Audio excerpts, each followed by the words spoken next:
This is the Scottish Mountain Bike Gathering 2020. I'm Graeme McLean, the head of developing mountain biking in Scotland, and I'm delighted to be joined today by Dan Scott from Socialtrack. We're just going to be having a chat today. Hope you all enjoy it.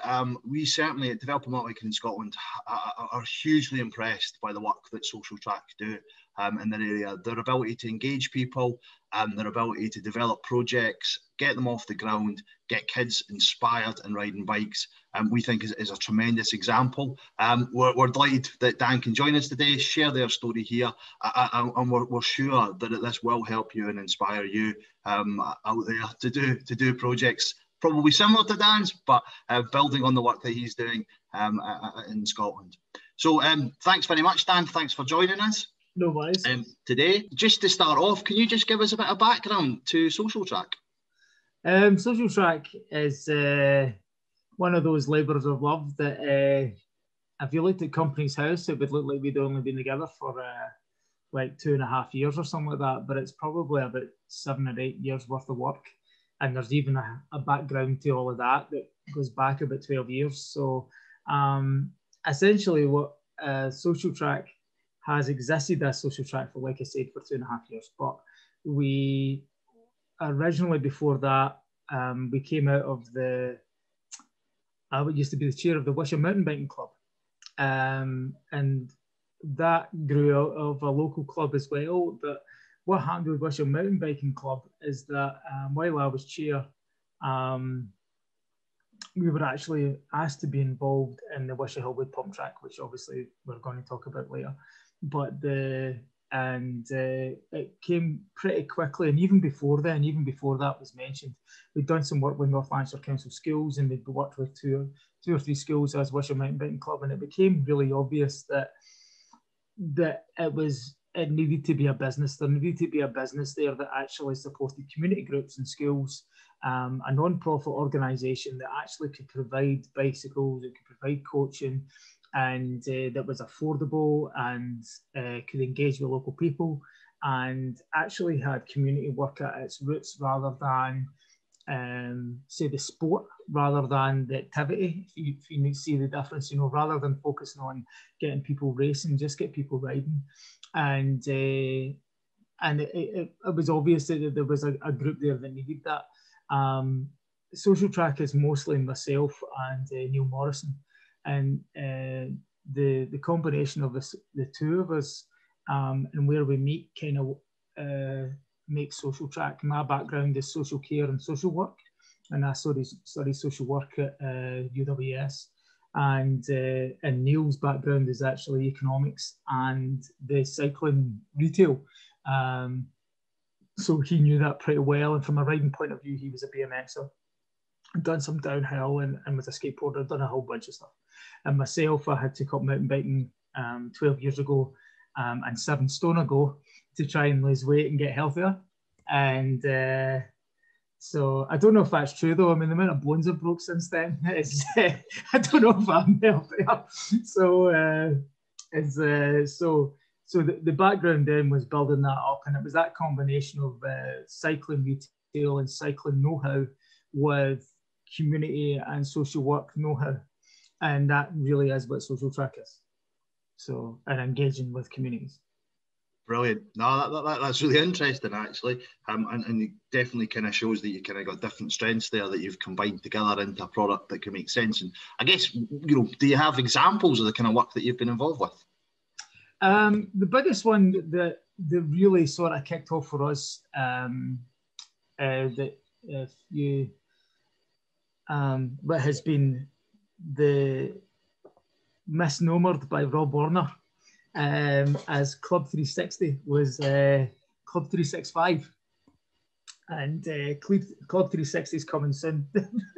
So thanks to Rob Warner for that. We're like, how do we do this? Anyway, so Club 365 was North Lanarkshire Council's Holiday Hunger Programme, which is obviously quite in the news at the moment, with the Westminster government saying that they're not going to invest in it.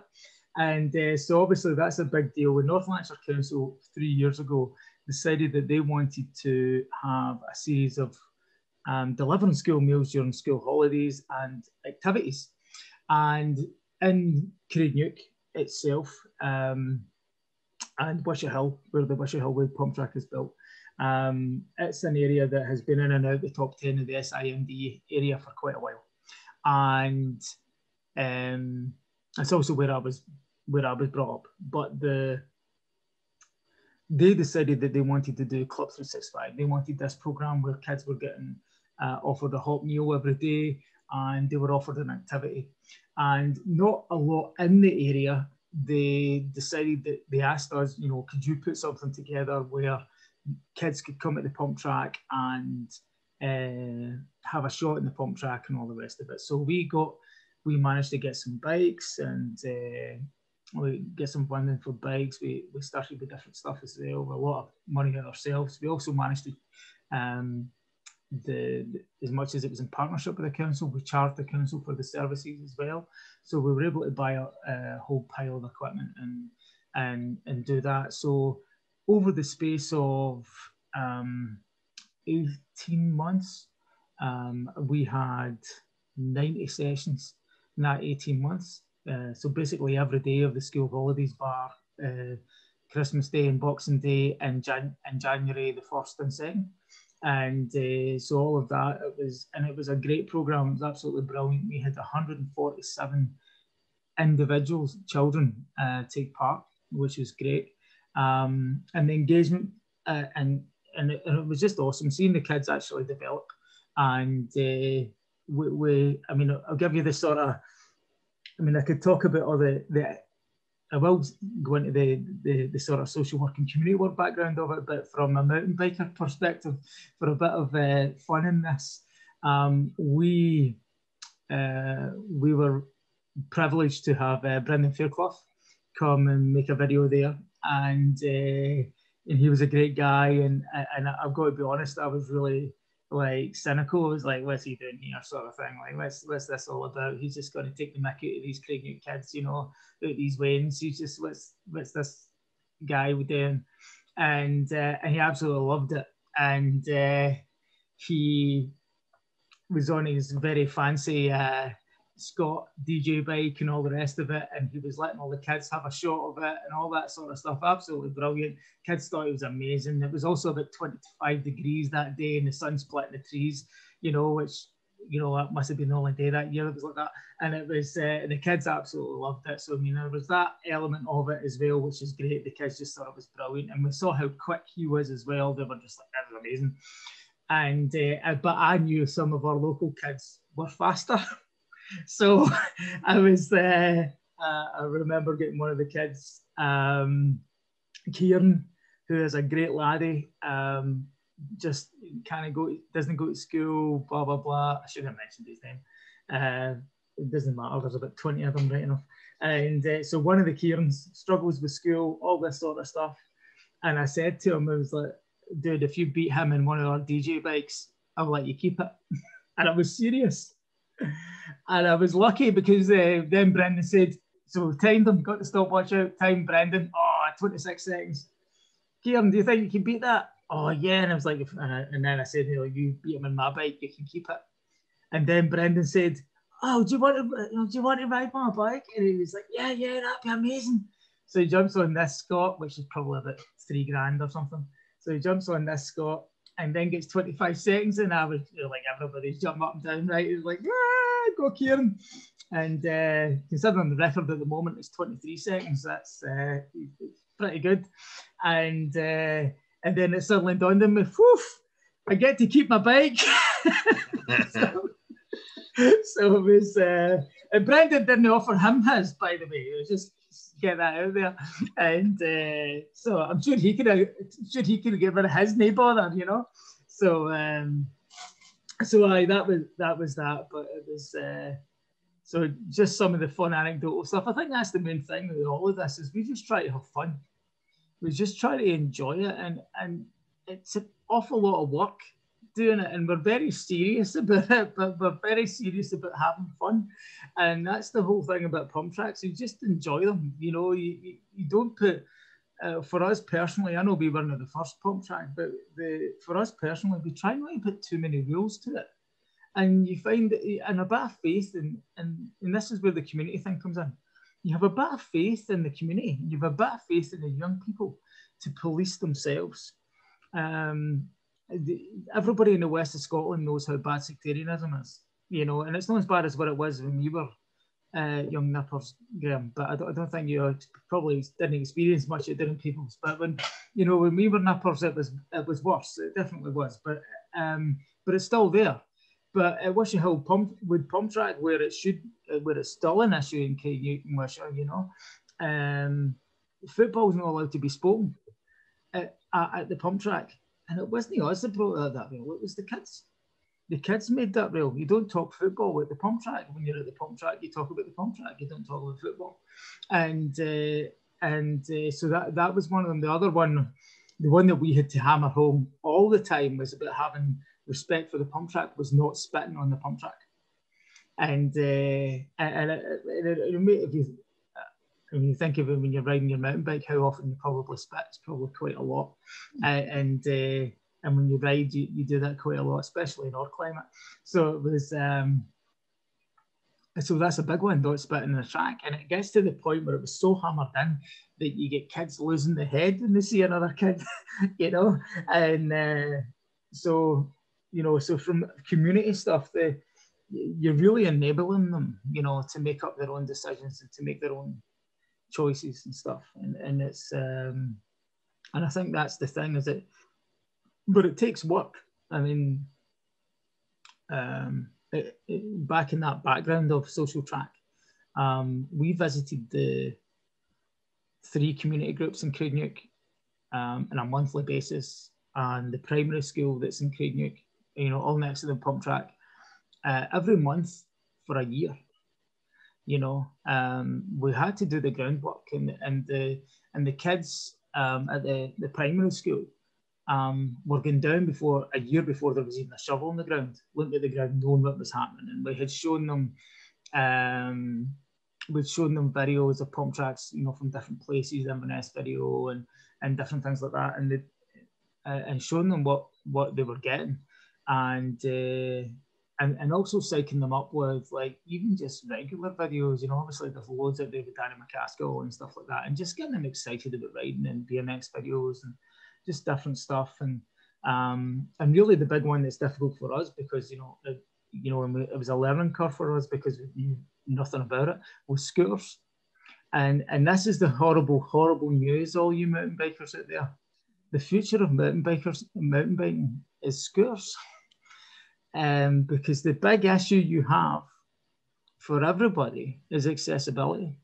And I know it's like I'm saying about being cynical about Brendan Fairclough. I'm cynical about, I've realised I'm one of those guys, you know, when I get cynical about if somebody turns up in a £5,000 carbon fibre mountain bike at Glentress, and I'm like, really? Do you really need all that bike, you know? And I've become one of those sort of like reverse snobs. And so, you know, completely ignoring the fact that I've had £3,000 bikes, you know. And so it's one of them where I think, you know, can we, but scooters are so accessible, and so are skateboards. You know, a skateboard that's the equivalent of a £1,000 mountain bike is 90 quid. You know, the same equivalent of, you know, scooter is 110 quid.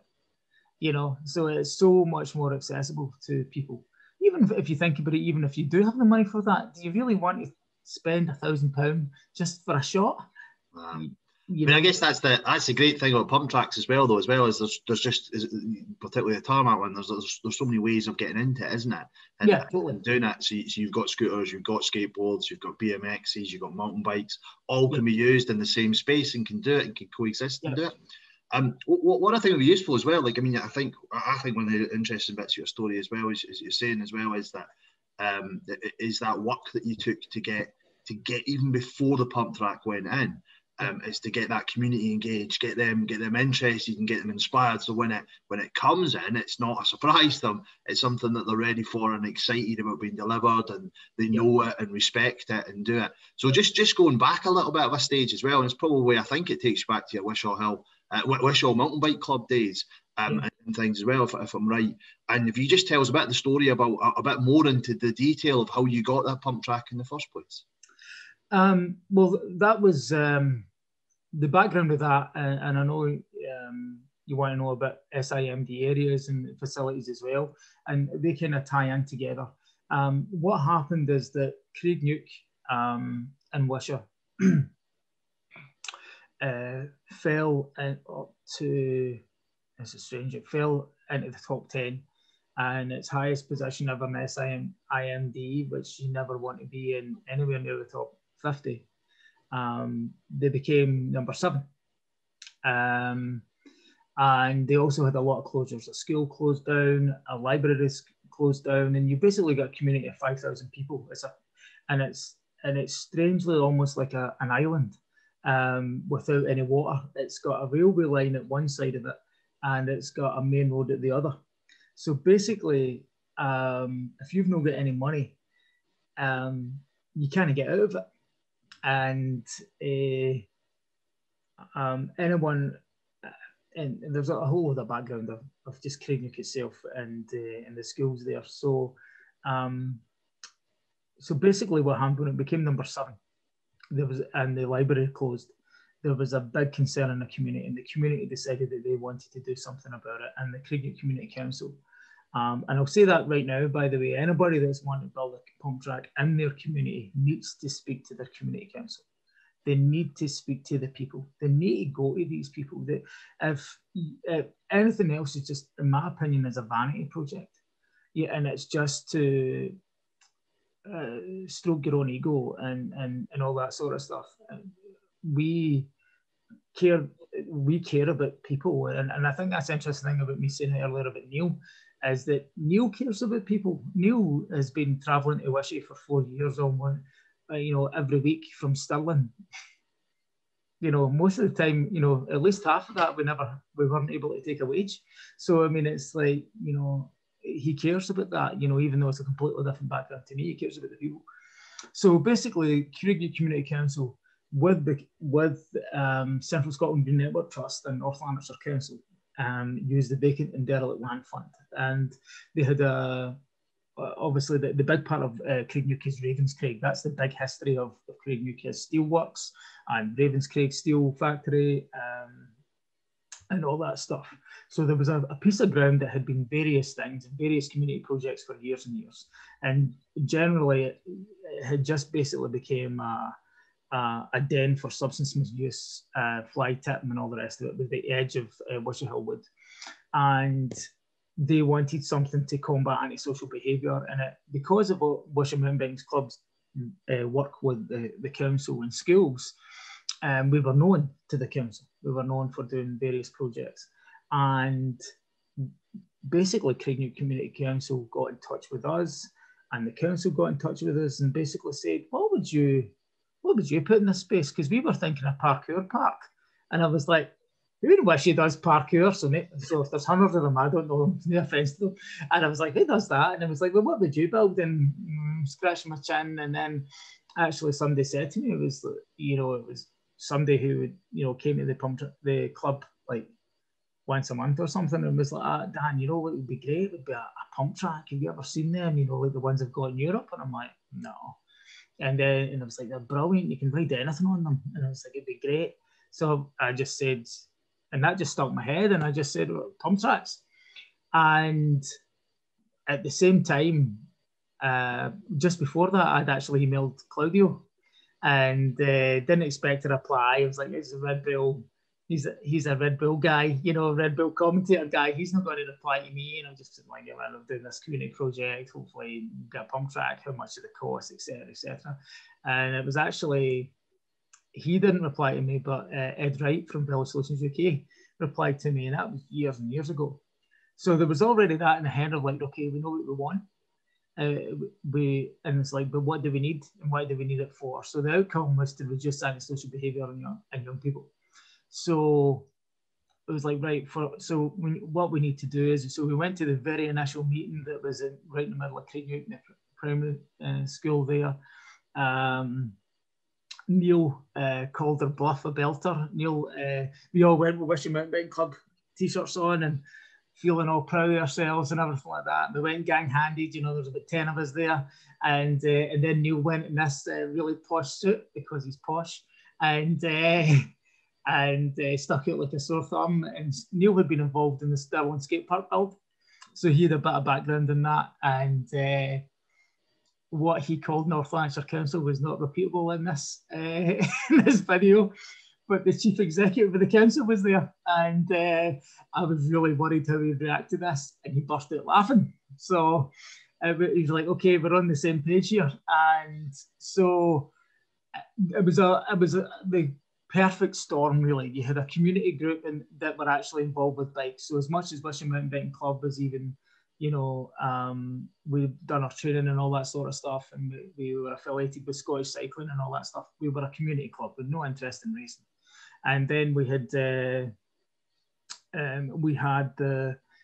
council on board who had the land, with Central Scotland Green Network Trust, who were the project management with a great guy, Mike Batley, and who we still work with. And we had this perfect storm, and we had Vela Solutions, who were desperate to do community projects like this. Not, you know, they built some really fancy tracks for some very posh people, but their passion again was community and getting people moving. So you had this perfect storm really came about, but we knew straight away it would take work. We knew straight away we had to speak to the different community groups. We had to learn who was up for it and who wasn't.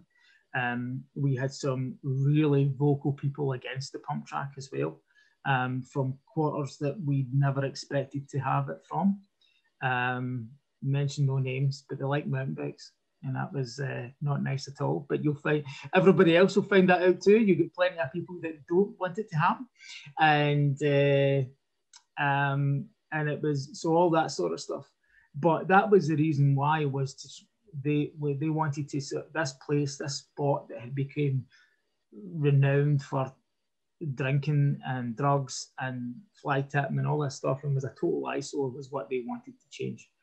And they wanted to see if they could facilitate change.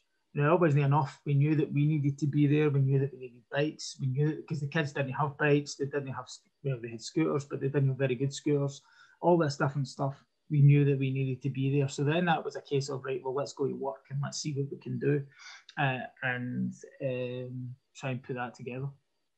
Brilliant. And like obviously from there you got it together. I think you got funding through Active Places Fund, and it's quite good to see, you know, we've got the Cycling Facilities Fund coming up as well, 8 million into that. Like that's probably similar as well in some ways as to the outcomes and certain bits of that fund that we're looking to see that Active Places had. And then I guess as well, moving into it as well, is you got the funding in place. You were then able to then kind of you built it. Was it quite immediate, the impact that it had there as well, and what were the impacts of it? I'd love to say no. It took a lot of work and all the rest of it. No, it was straight to the word go. It was pretty popular, and what the Vela Solutions. I mean, I was there every day. I wanted to see this every day, and I remember being jealous when some locals saw the trucks get in before I did. So it was so we were pretty stoked about it, and obviously there was lots of social media and stuff, and the local press were really involved as well, which is this is a strange thing as well, another sort of perfect storm and how these things come together. What the Wishaw Press was bought by the Daily Record, so it meant that stories could go awful quickly from not just being a local but being a Glasgow and West story, and then occasionally be a national story. So you would get this sort of wider exposure than you expected, which is great. And the local press are brilliant. We never needed to pay for advertising. We just phone up them, take some pictures, email them, and the next thing you know, we're in the local press. So that was dead easy. I guess there was work. And there was work. There was all that talking to the community. There was being there. There was actually going down there. It was a part of where we actually mountain biked. It's kind of connects one part of the town from the other. So one set of woods to another set of woods. So we would go to the Clyde Valley past the pump track. And if you look on Trailforks, there's about 40 trails down the Clyde Valley. And so we would go through where the pump track was to get to there. So it was a case of every time whenever we saw kids running about there, we're like, oh, do you know there's a big track coming and all that sort of stuff. So, and the whole school the whole primary school was just talking about it constantly.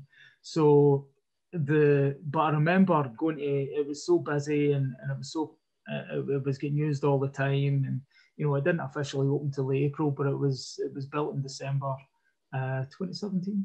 And so I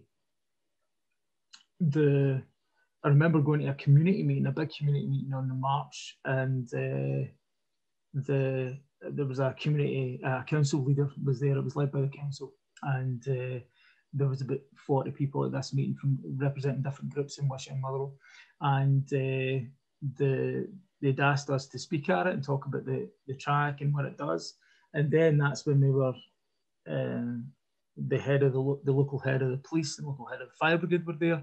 And then that's when we heard that, you know, the same time last year, there had been 74 wheelie bins set on fire.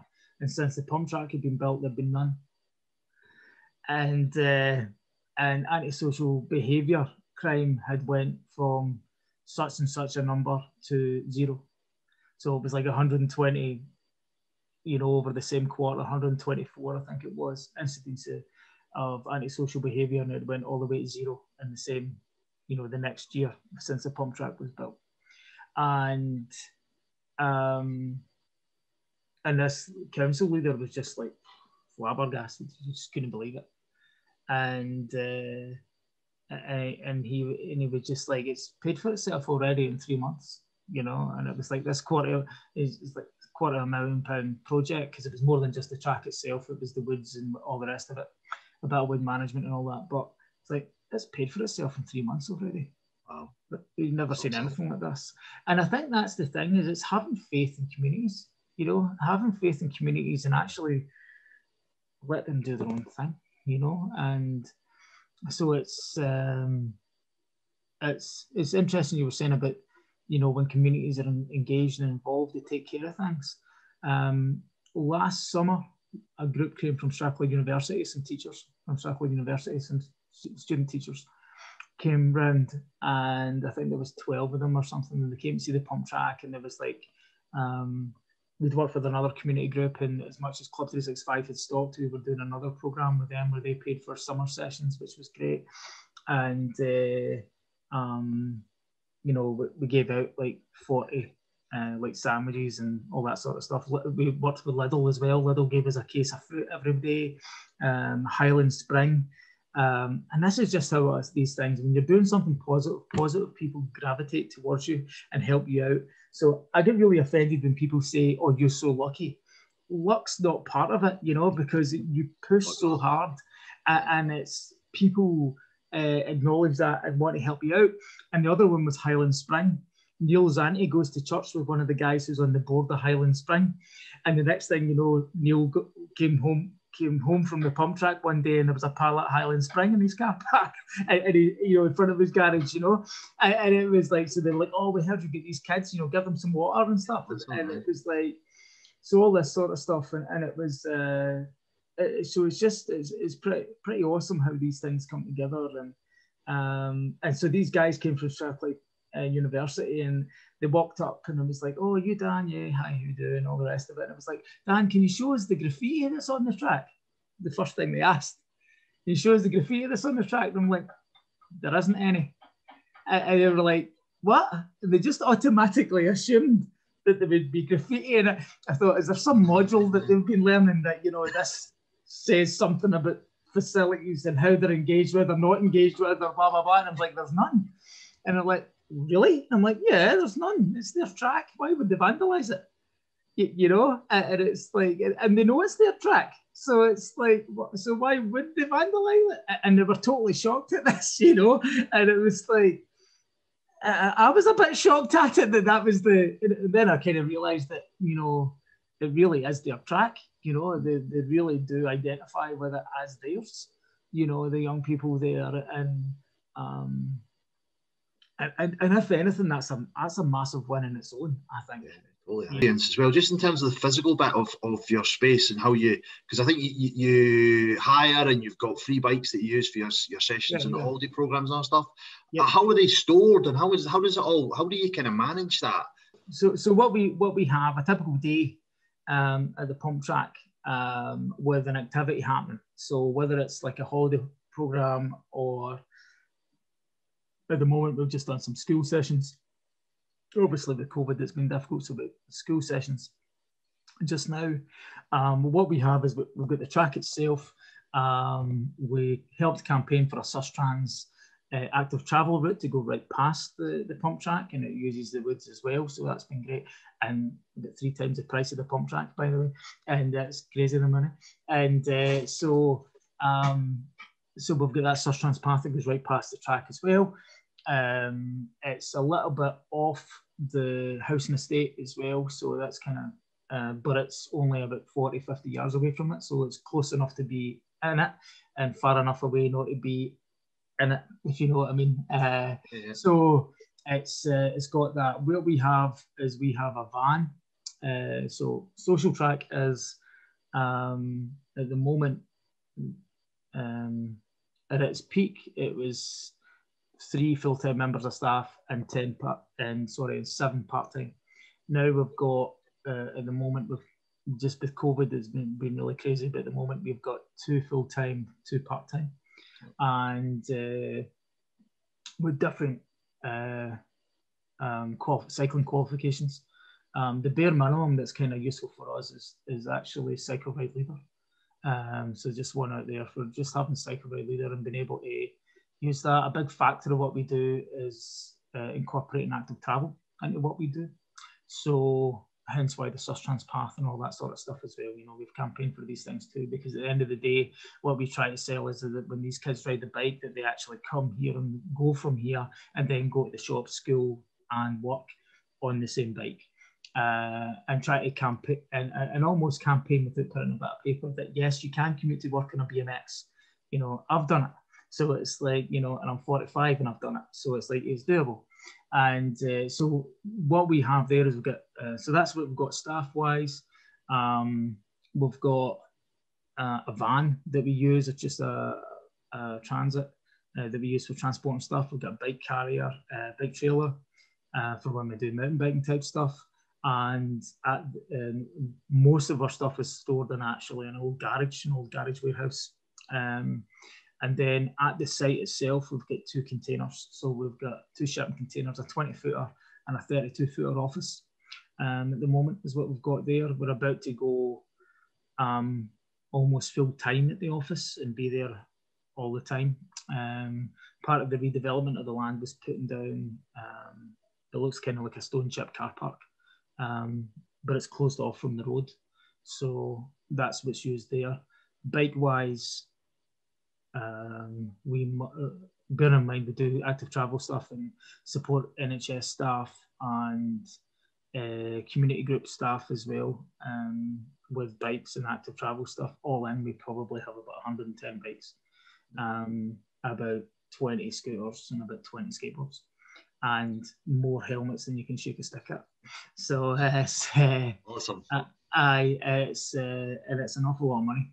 And one of the very first things we did actually was start opening up this accounts and actually selling stuff. And it was to try and top up the money that was coming in. And funders like this, you probably know this as well, funders like to see that you're actually able to bring in some sort of income. You know, and that comes, most of it with us comes through schools, which is why when COVID hit and we thought we were doing great because we were so busy, and then at the end of it we realised we were actually struggling a little bit, was because, you know, the day-to-day sort of fixing bikes and selling components and all that sort of stuff, or even the selling the occasional bike or whatever, isn't our bread and butter. Working in schools is our bread and butter. So when the schools were closed for 20 weeks, we lost 20 weeks of business, and we didn't quite realise that until it was, you know, we went to try and start up schools again and realised we had no cash to do it with. So, but we're getting there now. So. Yeah, no, that's good. Complete now. So, but yeah. So, and what I'll say as well is that We try to sell our services to other groups, and only work with talk to other groups and other pump places. They've got community groups, they've got pump tracks and whatever. We've got 5-6 years experience of this now. We know what bikes work and what bikes don't. We know how to engage with people and how not to engage with people. We know what way to talk to different people at different times. We know how to speak to Graeme McLean, but we also know how to speak to, wee Reese, or wee Kieran, or whatever. We know how to talk to them. We also know, there's times we've had to talk to the police. There's times we've had to talk to social workers. There's times we've had to speak to teachers. And when you get to that level of engagement, they also speak to you. Yeah. So it's so you've got all that physical stuff as well. You've got all those bikes and you've got your container and storage and all that sort of stuff. And it's all the wee bits and bobs, what bikes you need, all what scooters work, what skateboards work, all that sort of stuff. What helmets you get away with, the kids actually want to wear, so the ones that are cool to wear, and all that stuff. Yeah, the detail's important there as well, isn't it? And I think it is, it is great that you can share those experiences of what you've been through and doing as well, and into that. And I guess another thing that you brought to Scotland as well was the kind of qualifier, the UK qualifier for the Pump Track World Championships, which came in 2019, I think, to Wishawhill as well. And what was that like, and how did the local community react to that? And looked like a great day you had. Yeah. I mean, we Cathkin had it the year before us, right? But don't talk about that. So, yeah, you still brought it though as well. Like it could have gone elsewhere as well. Though it's great to see it in Scotland 2 years in a row. Like but I mean, the guys at Velo Solutions are good guys, and I know Ed and Phil and quite well. So and me and Claudio chat quite a lot. We're both guitar players, me and Claudio, so we talk guitars all the time. And so I'm not trying to name drop, by the way, but just we do talk guitars all the time. So so a bit of chat with those guys, and there was an element of that as well. I mean, we knew what we wanted. We knew that we wanted to have it. We knew what we had was different from what Cathkin had. Cathkin was a facility, if that makes any sense. It was like a standalone thing, and it didn't have the same background as what we had. It didn't have the community engagement as what we had. But we had this pump track that we felt was better than Cathkin as well. And by the way, if you're for Inverness is best, and if you're for Edinburgh, Skelf's best. And the reality is, this Hoik is the best. So it's that's but none of them are bad. That's the good thing. And of the Velo Solutions tracks, none of them are bad. So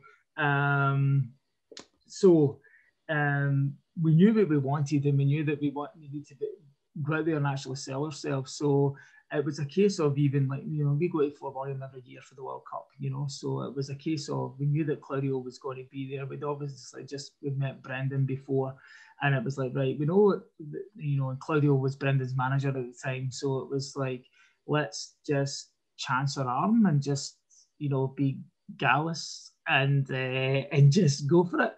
So it was a case of the guys from Velo Solutions UK that we're chatting to a bit more were like, right, is Claudio going to be there? Yeah, he's going to be there, right, okay.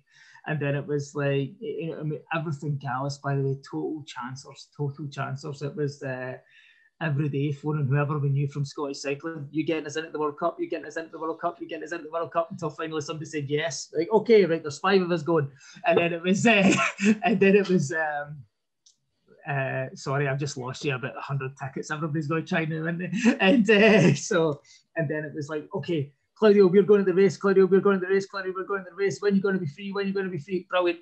And then it was, so after the race and all the rest of it, and I remember like Brendan was, dealing with, absolutely covered in mud, just coming off the hill, and like different guys and the tech guys are all just strapping us bike behind us, and me and Neil were just like, right, we need to grab Claudio. And it was just after Claudio had his big crash, and so he was still a bit concussed actually, and obviously English isn't his first language, and Scots is definitely not even anywhere near there. So it was trying to be as polite as possible and as clear as possible, and said, you know, we want this qualifier, we want it in our town, we know it'll make a difference, we know that the local people there, you know, they've put in their heart and soul into this track. And I feel like since our track, pump tracks have got so much bigger as well, you know. So like in our opening day, we had 250 people appear at our opening day. And then we were like, right, we know we can build on that. And this is another part of me and Neil's background as well. Both of us were music promoters in Glasgow. Both of us had been in the Glasgow music scene. So we knew what it was like to get people, we knew what you needed to do to get tickets and bums on seats and all that sort of stuff. So there was that aspect of it. Another one as well is we got all our posters made by a local tattoo shop. You know, so their tattooists, when we spoke to them, and we got all that cool stuff. So like the original Wishawhill Wood Pumptrack stickers and the original poster, you know, they designed that. And I think they've designed about 6 different posters for us. The best one being the Halloween one, which was pretty awesome. And so it was all that stuff. And I didn't know until actually meeting Claudio that he's covered in tattoos. So there was that when we told him that, you know, as soon as I saw his arms had tattoos on them, I was like, yeah, and the local tattoos do all the designs. Like, oh, cool. And they've tattooed the local tattooist has tattooed quite a few bands and stuff like that. So it was all that sort of stuff. And so it was that, and then just that concept of how do we make it happen, and then go to the council and just, you know, talk to all the guys that we knew that were good to talk to at the council, and I said, let's get this happening and get the council on board. And they were brilliant, and they jumped through hoops, and there was a lot of just get it done type stuff, you know, and because you always find people who, if they can stop something from happening, they will stop it from happening. You always get that. So the actual race day itself, that weekend, probably one of the most stressful weekends in my life, and I don't think I slept that entire week. So it was, but that actual weekend itself, we had 1,400 people there over the weekend. The practice day on the Friday was a huge day. Actually, it felt, it was so busy, and it just, and I remember I remember about 2:30 thinking, the schools are getting out. This place is going to go bananas, you know. And it was the weekend after the schools had just started, so we knew it was, these kids have been in school, back to school, absolutely hating it, can't wait to get out, it's absolutely roasting, this place is going to be jumping. And I remember at 3 o'clock, it was so busy on practice day, it was crazy. And what had helped is a Thursday night, we ran a Thursday night session at the pump track every Thursday night. And that Thursday night, we had 80 people turn up just to ride the pump track, you know, and it was mobbed, and it lasted all the way to like 1 a.m. It was crazy, and I was like, oh man. So it just kept snowballing and snowballing. And these kids just, you know, so you had all the Red Bull big DJ booth there, and Red Bull do a lot as well, where they get people interested in the build up as well. So there was like Red Bull had different events on up to the race. Where you had guys like Chris Kyle and Alec Donaghy being there, and this sort of stuff, and talking about it and building on it, and different riders involved and stuff, which was all great. And getting BMX involved there was really important as well, because it sometimes can feel. I think that's a great thing about pump tracks, by the way. If there's any community it's really helped, is, I mean, the Joe kids and mountain biking roadies don't talk to each other. The reality is, it's mountain bikers and BMXers don't talk to each other. And all of a sudden, pump tracks came along, and they were in the same space and had to talk to one another. And so all of that stuff was happening. And then the race day itself, I mean, you've got the who's who from the council was there, all the local councillors are there, the provost there, all the rest of it. I remember when they had the final round, and just the race itself was brilliant as well. And it's a pretty entertaining track to watch people go fast on. There's enough doubles. We've got the hardest berm to ride in any of the pump tracks probably in the UK, which, you know, is always one that if you ride it too extreme, you're flying out of it basically. And so all this stuff, so that was all great. The racing was brilliant, and seeing guys, you know, hit the 24-second mark and all that sort of stuff on it was all pretty exciting. Seeing Dasha Holikova, who's now the BMX track in Knightswood, you know, race was brilliant, and highlights to me how it affected the community for me. There's loads of bits, but the one that I still remember is that Dasha, when she was involved with Club 365, she was such a hit with the girls, and she made the girls be there all the time. And at the pump track, what I think is great is the amount of girls that go in. We're probably about half and half when it comes to the pump track, and boys and girls. And Dasha being there really made the difference. Having somebody, and she was great at that. She was great at talking to the kids. You know, she was from a rough neighbourhood herself, so she got the kids totally, as much as, you know, she's from Slovakia and, you know, and all that stuff. She got the kids like straight away.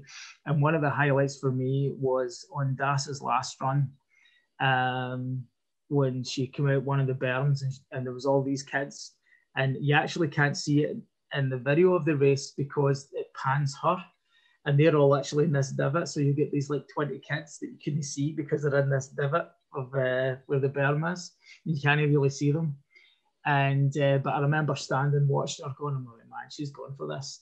And I remember as she came out that berm, all these kids were like, Dasha, go, Dasha, go! And I was just like, oh, I was crying and everything. I was a bubbling wreck. I was just, they were like, it was so great to see that these kids had somebody to shout for, you know, and all that. And so yeah, and then just this week, so all of that stuff happened, and then just this week, one of the key figures from Craignew Community Council has resigned. She'd been there for 10 years, and she's done an awful lot of work. And she said, spoke to her this week and just said, you know, thanks for all the work that she'd done in getting the pump track built, because it wouldn't be there if it wasn't for her. And saying that to her, and she said, Dan, the whole 10 years and all the ups and downs and being involved with the school closures and the school closure and the library closing in Craignew, I would have never, ever have thought that we would have had an event like that in Craignew. Never. And she said it's definitely the crowning moment in my 10 years. And I thought, wow, that says it all, really, you know. And yeah, it's quite often as well, isn't it? When with all these projects as well, there's a load of people behind the scenes that are not in the BMX, not on the mountain bike, or any scene that are really important to make this happen. And I guess as well, just, I mean, looking forward as well, we got that there. What are the kind of next steps for Socialtrack and for pump tracks in Lanarkshire as well? It's really a tough one to answer, to be honest, because again, in the background, you've got lots and lots of people involved, and you've got lots of desires, and you've got lots of people responsible for different things. So, I'd love to be a billionaire and just buy loads of land and just say, right, just tarmac this 10 square miles and we'll just call it a pump track. But I think that the next thing for Socialtrack is for in Lanarkshire is for us to, you know, as much as we're a non-profit, we're still a business, and we believe in what we do. We believe what we do has made a difference, and we've got the proof now. You know, we've had to learn all these things. You need to write things down, and you need to document things and actually show that you make a difference.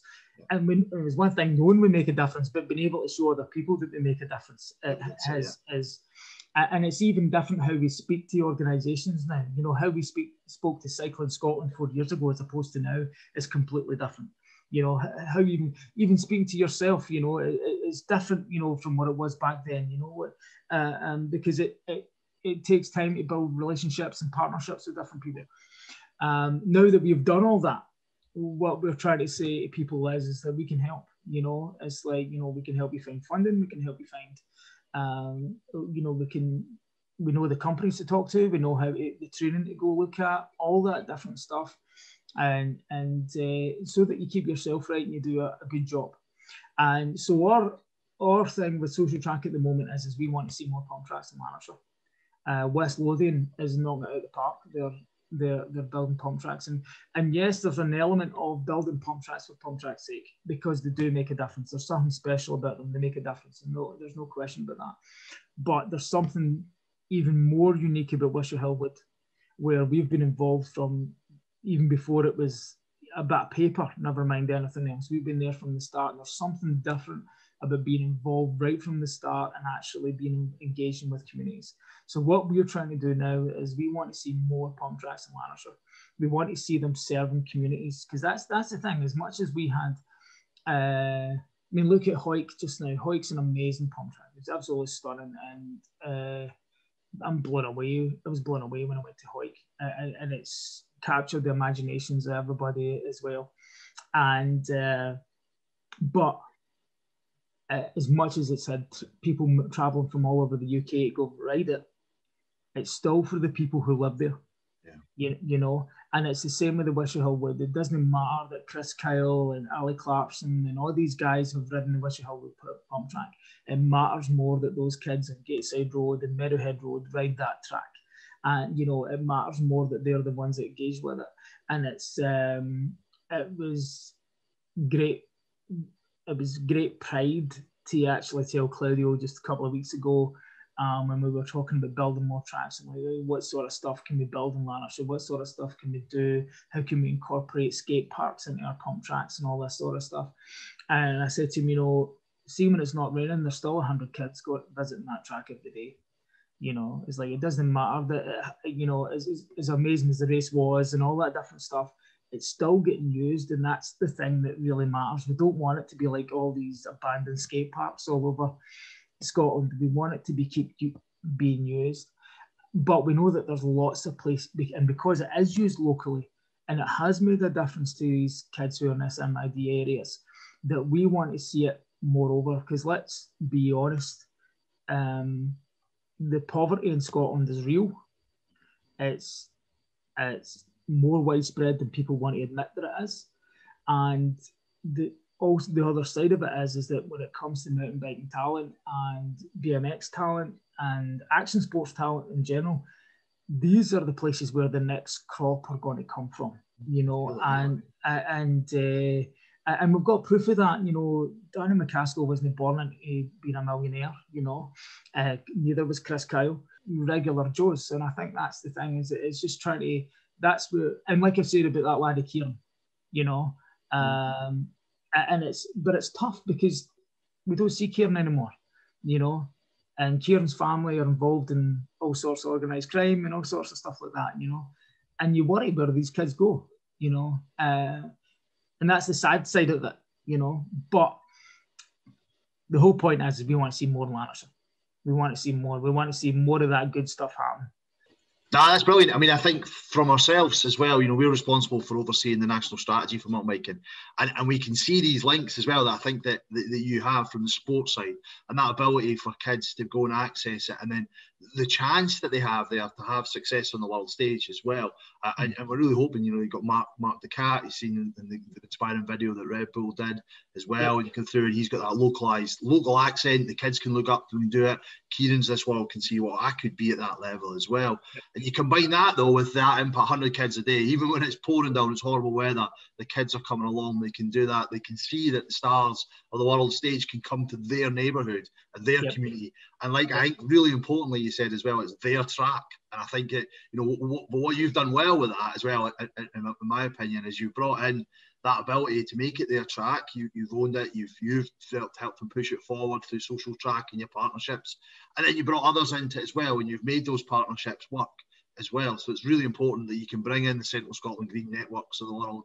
You can bring in the community council. You can bring in the local authority, and I think that's definitely a model that we want to see more of as the Cycling Facilities Fund comes and goes as well. It comes into it as well, so we can have clubs working with third sector organisations like Socialtrack, who then as well are working with local authorities and then working with the schools. And we get that network there where communities can own the space. And, you know, like you say, as well as that, you know, it's not going to be a panacea for all of Scotland's problems, but hopefully it can make people's lives better if we can do more of these kind of projects as well. And you know, finally, just, you know, I'd like to really thank you for your time and recording this for today, and I'm sure it will be a great feature as part of our gathering, and hopefully inspires people to go out and do that. And yeah, thank you very much. Well, thank you for the time. I hope that it does inspire some people, and, you know, and we're quite willing to talk to people and see how we can work with them, and that's what we like to do, and and get out there and just see some smiling faces. The difference it will make in your life personally it'll change your life, you know. So yeah, brilliant. It's all good. Thanks, Graeme. Thank you. Thanks, man. Thanks, Dan. Cheers, man. My amble there, finishing up there as well. I mentioned as well a video with Mark the Cat, which Red Bull produced, and it introduced Socialtrack, and we'll hopefully splice this into this video here on recording to show at the gathering.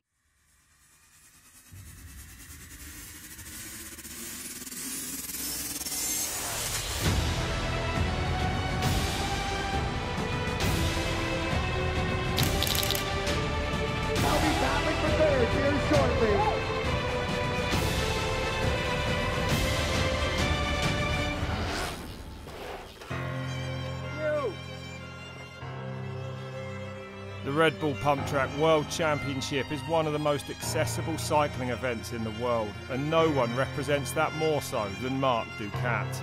After winning the Scottish qualifier and his ticket to the World Final in 2018, we caught up with him 1 year on.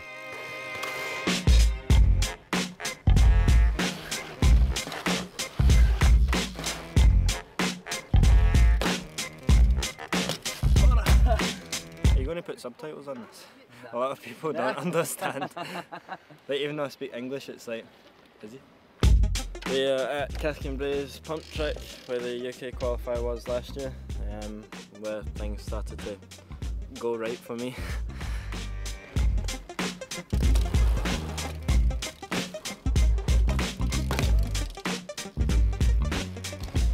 There was quite a few like fast English racers, and just didn't want to let an English person win on like Glasgow turf, so I was like, let's have it. Since the World Final, I've been lucky enough to be sponsored by Velo Solutions. It's given me more opportunity to ride my bike, which is in the end what I want to be doing.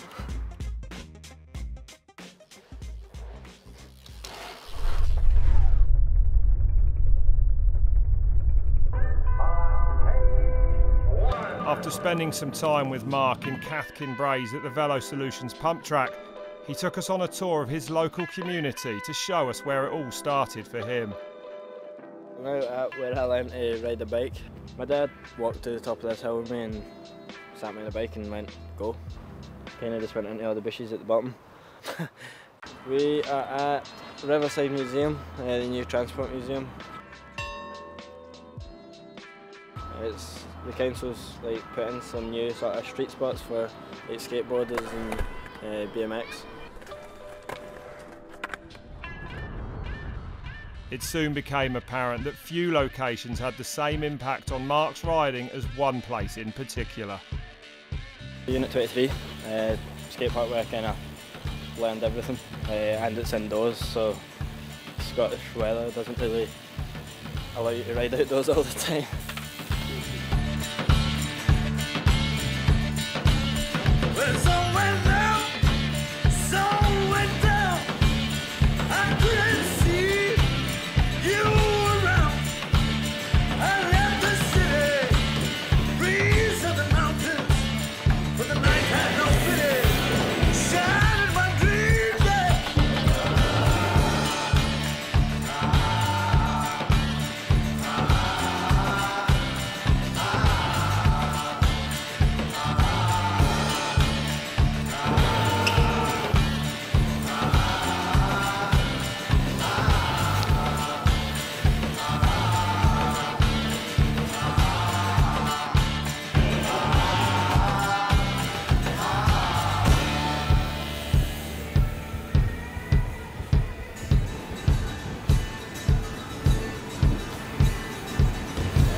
Mark's story is just one that has helped to inspire the Glasgow Sea. The impact of riding in the local community has helped reshape attitudes to cycling. So this is Craignuke, which is pretty much an atypical Scottish council estate. Neil Morrison and the non-profit organisation Socialtrack are at the heart of this progress. It's a case of trying to work in the community to get the people who are less obvious to the system and give them something, a little bit of hope, a little bit of a goal So whether that's, you know, learning a 360 on a bike or pumping around the pump track on a skateboard, it gives them a goal that they've achieved, and then they apply that to the rest of their life. This used to be a stables, then it became a car garage. It's very rough and ready at the minute. New deliveries of bikes, some for the pump track and some for the active travel hubs. So the Lapierres are for just getting normal people to ride bikes and have a bit of fun. BMXs are to get the kids out and have fun. To go with the Lapierres, we've also got bikes for people with disabilities, so trikes, adaptive bikes, so we're going to have way more for everybody, because there's no point in trying to be exclusive when you can be inclusive to everyone. Basically being at the skate park, you know, you have a session going on, people get beyond what they could do, you know, you get that kid who lands his first 360, somebody knocks a flare out and everybody's hyped and everybody's excited. You get like some sports, like perhaps football, where it's all argumentative, all combative, whereas in the bike riding scene we found everybody gets behind each other. Nobody gets sort of caught up in the nationality or ethnicity, so to speak, of it's high five, fist bumps. And if we could get more people doing that, that's my main motivation. Just get people stoked. The Wishawhill Velo Solutions pump track is the embodiment of Socialtrack's work in Glasgow. Since opening in 2018, it has had a significant impact on lowering crime rates, and in 2019 it hosted the UK qualifier for the Red Bull Pumptrack World Championship.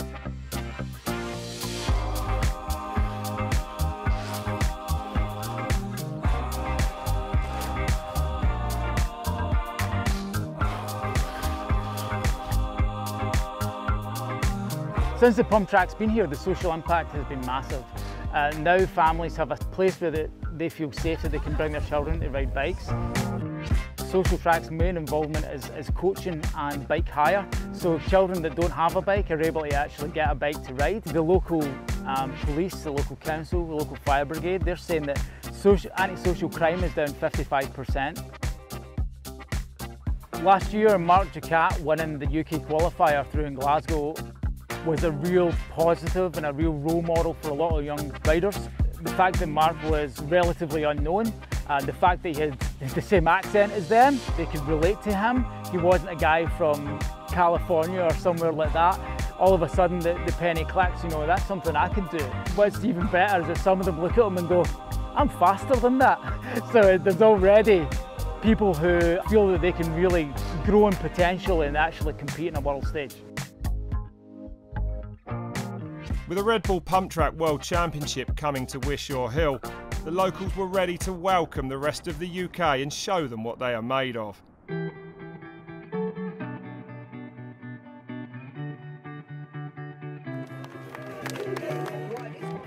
The first time I rode a pump track was probably just a month or so before the UK qualifier last year. Pretty much I tore all the ligaments in my shoulder and I was just using it as rehab. And then, yeah, just sort of took off from there. In the women's field, all eyes were on Dasha Holikova. As a former Olympic BMX racer from Slovakia, she was first introduced to cycling through a similar initiative to Socialtrack. After injury, she has returned to coaching the local riders as a part of the 360 Club in Glasgow. It was evident early on that the race arena was still alive and that she had her eyes set firmly on the ticket to the world final in Switzerland. I was pretty much next to my house. There was a local track, and I was about 11, and I started watching, obviously, people riding on bikes and practicing and racing, and so really wanted to get into it. Couldn't afford a bike, so pretty much very similar setup as guys out here doing with the 360 Club.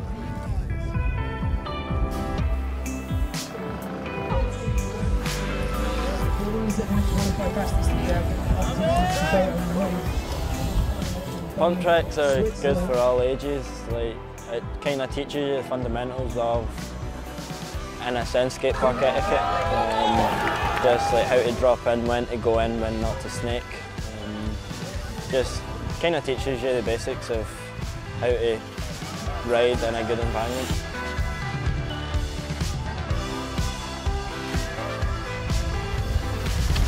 so the local kids can be a bit challenging, but that's obviously, you know, what I'm trying to achieve as well. You know, to get those kids, you know, to give them maybe a little different interest and point of view, and usually those that are the biggest troublemakers, they're the most talented. He's on the bubble, he wants to go through to the A final. After battling it out in the knockout heats, the top 4 men and top 4 women were ready to lay it all on the line for that all-important ticket to the Red Bull Pumptrack World Championship final in Bern, Switzerland.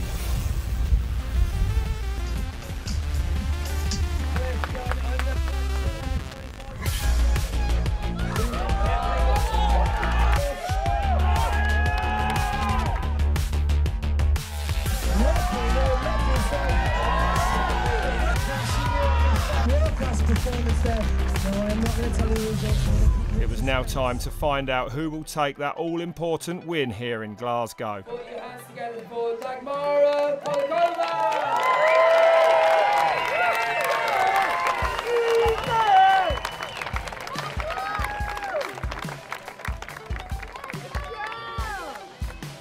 Put your hands together with an incredible time of 23.1 seconds, 1.8 seconds faster than the rest. He is the best! Mark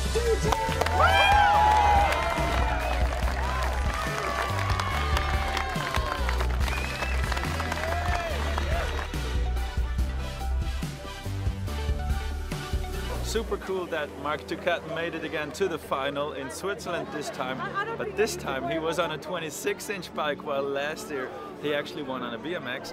What's even more cool is that the local community really came out.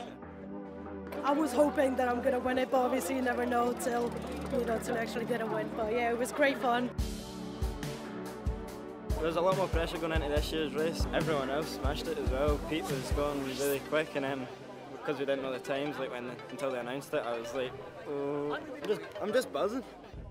With 25 qualifier events around the world, the Red Bull Pumptrack World Championship, alongside Pump for Peace and community initiatives like Socialtrack, has seen first-hand the impact of cycling.